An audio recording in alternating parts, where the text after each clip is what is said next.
Quelles sont les potentialités de la République démocratique du Congo? Bonjour tout le monde, j'espère que vous allez bien. Moi je vais très bien. Merci d'être là, merci pour votre présence encore une fois dans notre chaîne. Et j'aimerais vous inviter à vraiment vous abonner massivement sur cette chaîne parce que nous distribuons une seule vidéo chaque fin de la semaine pour vous montrer à quel point la RDC est capable de changer le monde, à quel point la RDC est utile pour l'Afrique, à quel point notre pays, notre nation peut changer, peut avoir l'impact positif sur le monde. Alors c'est parti. Bien évidemment, comme nous le savons, il y a plusieurs pays qui ont des ressources minières, mais la RDC est un cas très particulier parce que chez nous, nous trouvons beaucoup vraiment de minéraux. C'est parmi les pays les plus riches du monde en minéraux. En RDC, nous trouvons notamment l'or, les diamants, le cobalt, zinc, cuivre, du pétrole. Il y a tellement de minéraux en République démocratique du Congo. Je vais vraiment vous présenter quels sont le minéraux majeurs que nous avons en République démocratique du Congo. Et c'est en fait ça, je pense sincèrement, qui crée la guerre à l'est du pays. Depuis que moi je suis né en 2005, jusqu'à présent, il y a toujours la guerre. La guerre ne finit jamais. Il y a toujours des échanges, il y a toujours des gens qui meurent à l'est de mon pays juste à cause de des M23 qui veulent attaquer la République démocratique du Congo pour récupérer la partie de l'Est de mon pays qui est vraiment riche en minerais. Nous allons commencer par les diamants. Notamment, nous voulons tous de belles choses. Nous aimons tous des belles montres. Nous aimons tous des bonnes voitures. Nous aimons tous avoir des grandes choses, généralement faites à base de diamants, de cuivre, de l'or, je ne sais pas moi. Mais on sait que le diamant, c'est un minerai qui est indispensable dans la vie des humains. On a vraiment besoin des diamants dans la plupart des cas. On a besoin des diamants dans la construction de quelques véhicules. On a besoin des diamants dans la construction de beaucoup de choses. On a vraiment besoin des diamants dans plusieurs territoires, dans plusieurs secteurs mondiaux. Mais le problème, c'est que aujourd'hui, nous avons un pays qui est capable, qui produit, qui est riche en diamants, mais je ne comprends pas la République démocratique du Congo, comment on est encore en train de périr, comment on est encore en train de souffrir pendant qu'on est le deuxième meilleur producteur de l'Afrique en diamants. C'est une grâce que nous avons, c'est une grâce vraiment que le Seigneur nous a donnée. On a vraiment beaucoup de diamants qui sont notamment en Bujimaï, au Kasaï oriental, que ce soit aussi à l'est du pays. Il y a vraiment beaucoup de diamants. Mais je ne comprends pas comment est-ce que notre pays peut encore souffrir parce que nous avons des grandes choses. Nous avons vraiment une très grande chose. Une chose qui est indispensable, un minerai qui est vraiment recherché par plusieurs personnes. Mais comment se fait-il que notre pays qui possède ces minéraux est encore en train de souffrir? Il y a encore beaucoup de gens que je connais qui sont en train de mourir de faim. Il y a encore beaucoup de gens que je connais dans mon pays qui sont en train de dormir dehors. Il y a encore beaucoup de gens que je connais dans mon pays qui sont en train de vivre de la misère pendant qu'on est vraiment riche. Pendant qu'on est vraiment riche. Il y a une chose qui m'incarne, qui me vient de la tête, c'est que la République démocratique du Congo est tellement riche, mais on ne sait pas qu'on est riche. On ignore notre richesse. Nous aimons encore des téléphones. Nous aimons encore de voitures électriques. Nous aimons encore de grandes choses.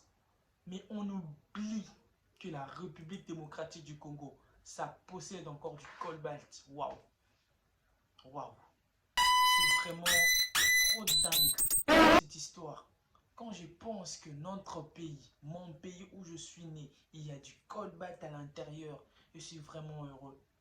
Je suis très heureux d'écouter, d'apprendre que mon pays a du cobalt. Aujourd'hui, le cobalt, c'est un minerai qui est très utile dans la société. Parce que, comme je fais cette vidéo par exemple, j'utilise un téléphone, j'utilise une caméra.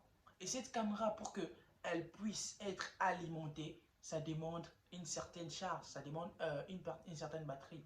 Et cette batterie, je suis fier que ça soit conçu par une chose qui vient de mon pays. Parce que le cobalt, on est le premier producteur du cobalt avec 75% du cobalt dans le pays. Waouh!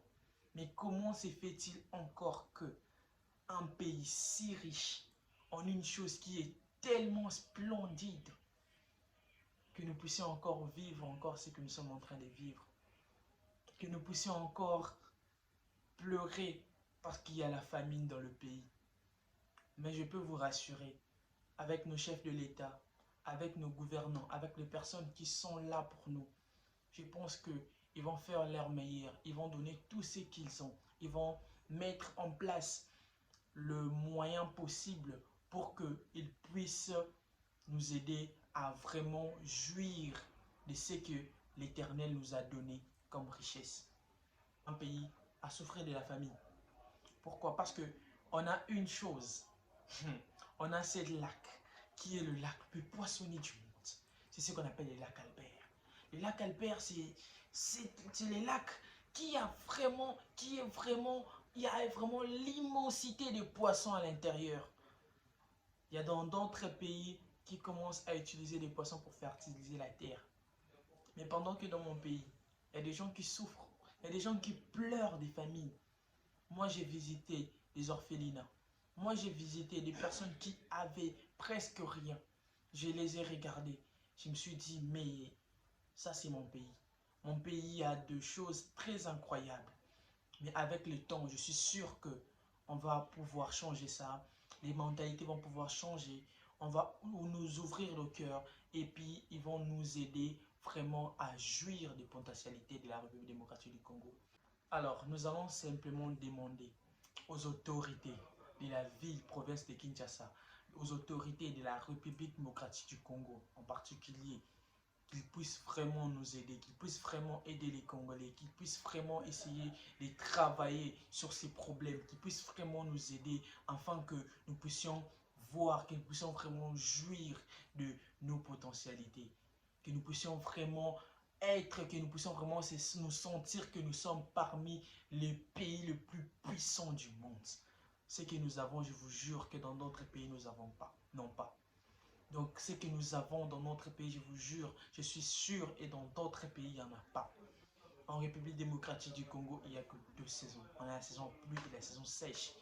Et dans la saison sèche encore, il y a de la saison de pluie, on a 9 mois de pluie. Donc, notre terre est vraiment fertile. On peut faire de l'agriculture, on peut faire de la pêche, on peut avoir des minéraux.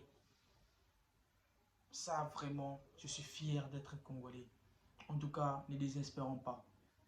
Je suis sûr que après cette vidéo, après nos pleurs auprès des autorités, ils vont pouvoir nous aider à avoir un peu cette notoriété, à avoir un peu cette vie que nous voulons. Voici les potentialités de la République démocratique du Congo. Il y en a tellement plein que je ne peux pas tout en citer dans cette vidéo. En tout cas, si vous avez aimé, si vous avez vraiment une chose à rajouter parmi ce que j'ai dit, n'hésitez pas à me le partager dans le commentaire. Je suis là prêt à vous répondre. J'espère en tout cas que cette vidéo vous aura appris et vous aura un peu ouvert les yeux à ce qui concerne les potentialités de la République démocratique du Congo. Alors, je vous invite prochainement pour des nouvelles vidéos. Restez surtout connectés sur la chaîne et je vous dis bonne soirée et bonne journée à tous. Merci beaucoup.